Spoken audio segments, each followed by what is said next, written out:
당신은 성령님을 어떻게 알고 계시나요?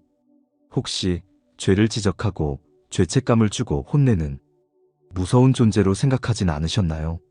뭔가 잘못하면 성령님이 속에서 꾸짖는 것 같고 기도하다가도 내가 너무 부족하지. 이런 느낌이 들었던 적 있으신가요? 그런데 그런 생각들이 사실은 성경에서 말하는 성령님의 진짜 모습이 아닙니다.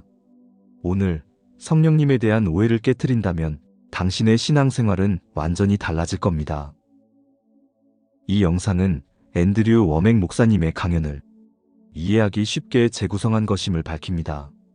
이제 성령님에 대한 진실을 향한 여정을 시작하겠습니다. 많은 신자들이 이런 말을 자주 합니다. 요즘 성령님이 나한테 너무 실망하신 것 같아. 기도도 잘 안 되고 예배 때도 마음이 무거워요. 그런데 놀랍게도 성경에서 성령님은 단 한 번도 우리를 정죄하거나 감시하거나 또는 우리의 감정을 조정하는 분으로 묘사하지 않습니다. 요한복음 14장부터 16장까지를 보면 예수님은 십자가를 지시기 직전 제자들에게 중요한 약속을 하십니다. 바로 또 다른 보혜사, 즉 성령님을 보내시겠다는 겁니다. 그리고 그분의 역할은 우리를 채근하고 책망하기 위함이 아니라 예수님이 하시던 역할을 계속 이어가기 위함이었죠. 예수님은 죄인들에게 돌을 던지지 않으셨습니다. 오히려 가장 큰 은혜와 사랑을 베푸셨습니다. 성령님도 마찬가지입니다. 우리가 실수하고 넘어지고 낙심할 때 성령님은 이렇게 말씀하십니다. 얘야, 너 괜찮아? 그건 내 진짜 모습이 아니야. 넌 하나님의 자녀란다. 나는 널 돕고 싶어. 그런데 왜 우리는 성령님이 우리에게 벌을 주는 신처럼 느끼게 되었을까요? 이는 오랫동안 들어온 잘못된 교리와 인간의 죄의식 중심 신앙 때문입니다. 오늘 이 영상이 끝나기 전에 성령님은 정죄자가 아니라 회복자요, 위로자요, 진짜 친구라는 것을 확신하게 되실 겁니다. 자, 어떤 분은 이렇게 반문하실 수 있어요. 그래도 성령님이 죄를 책망한다고 성경에 쓰여 있잖아요. 요한복음 16장 8절에 죄에 대하여, 의에 대하여, 심판에 대하여 세상을 책망하신다라고요. 맞습니다. 그 구절 정확히 인용하셨습니다. 그런데 그 다음 구절들까지 꼭 같이 읽어보셔야 합니다. 예수님은 이어서 이렇게 말씀하십니다. 죄에 대하여라 함은 그들이 나를 믿지 아니하며. 여기서 핵심은 복수형의 죄들이 아닌 단수형의 죄입니다. 성령님이 비신자에게 책망하시는 죄는 단 하나밖에 없습니다. 예수를 믿지 않는 죄. 즉, 네가 거짓말했어. 넌 너무 게을러. 너 이중적이야.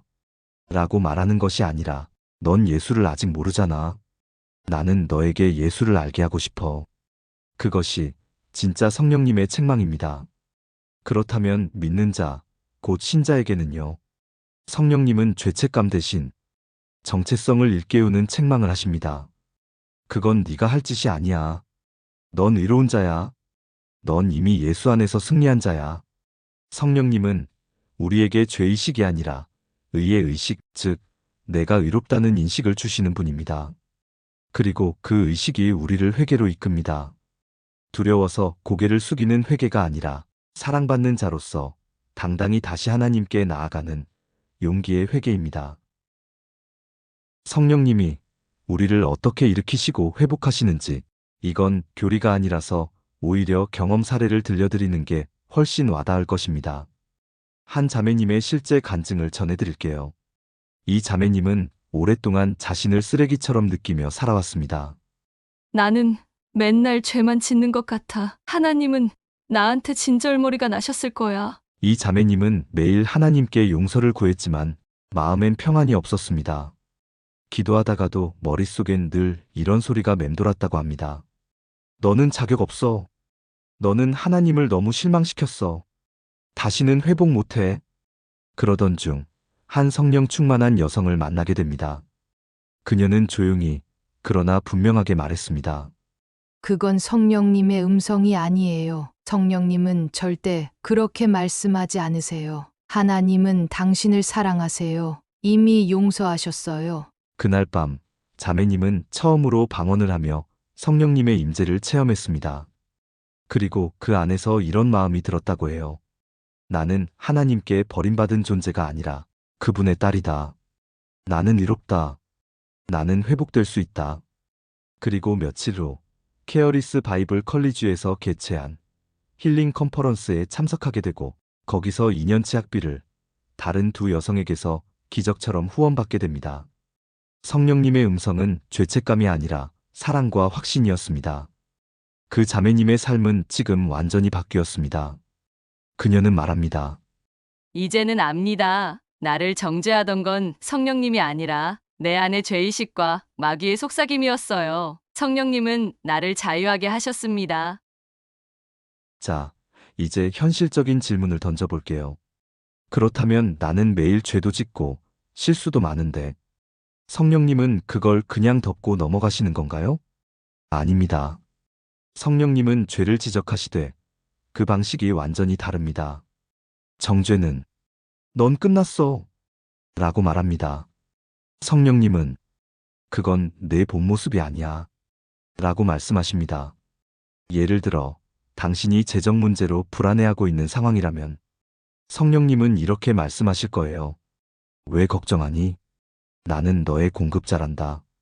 네가 아직 온전한 믿음을 갖지 못하고 있다는 걸 내가 안다. 그렇지만 괜찮아. 이제 다시 내 약속을 믿어볼래? 이렇게 말씀하십니다. 혹은 누군가와 다투고 감정이 격해진 상황이라면 너 왜 이렇게 폭력적이니? 너는 기독교인 자격 없어. 이렇게 말하지 않으십니다. 오히려 조용히 그러나 강하게 말씀하시죠. 분노는 내 본 모습이 아니란다. 넌 평화를 이루는 자야. 내 안에는 예수의 성품이 있어. 이게 바로 성령의 긍정적인 책망입니다. 그리고 성령님의 사역의 세 번째 핵심은 심판입니다. 그런데 여기서 말하는 심판도 우리가 흔히 아는 지옥불에 떨어지는 심판이 아닙니다. 요한복음 16장 11절은 이렇게 말합니다. 심판에 대하여라 함은 이 세상의 임금이 심판을 받았음이라. 즉, 이 심판은 사탄에 대한 심판이고 당신은 그 심판으로부터 자유로운 존재라는 뜻입니다. 핵심은 이겁니다. 성령님은 죄를 지적하지만 정죄하지 않습니다. 당신이 누구인지를 상기시켜주고 하나님의 아들, 딸로서의 권세를 회복시켜주는 분입니다.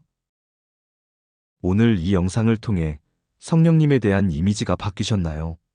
만약 지금까지 여러분이 정죄의식이나 두려움 또는 가까이 할 수 없는 존재라고 성령님을 느끼셨다면 오늘 이 시간 이후로는 이렇게 고백해 보세요. 성령님, 저는 당신이 위로자이심을 믿습니다. 당신은 저를 책망하시되 사랑으로 일으키시는 분이십니다. 오늘 이 영상이 도움이 되었다면 구독, 좋아요, 알림 설정 잊지 마시고 댓글로 이렇게 남겨주세요. 나는 성령님을 더 알고 싶습니다. 그리고 이제는 정죄가 아니라 정체성의 회복으로 나아가세요. 그럼 다음 영상에서 또 뵙겠습니다.